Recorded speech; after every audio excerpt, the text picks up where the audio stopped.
like, komen, share, subscribe untuk selamatkan nyawa ikan ini.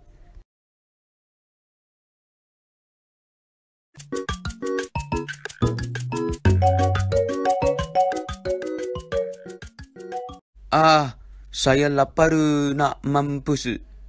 Nak makan Maggi lah. Lapar.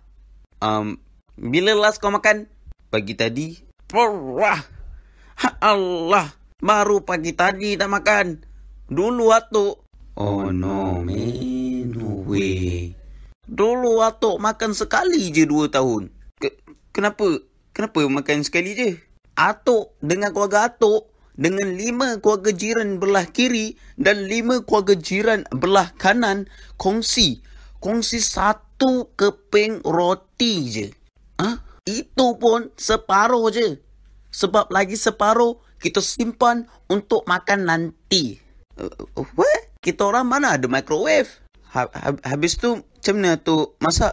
Kita orang terpaksa tunggu kilat peti salah satu pokok dan ambil api tu untuk masak.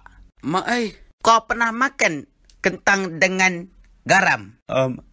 Tak pernah tu. Apa benda tu? Dia macam kentang salut dengan garam.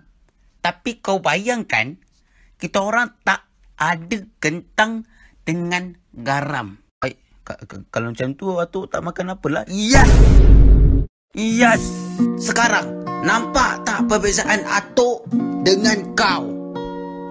Itulah, budak zaman sekarang ni memang manja sangat. Manja sangat. Tapi, shut up! Tapi tu, shut up! Tapi, shut up! Bising!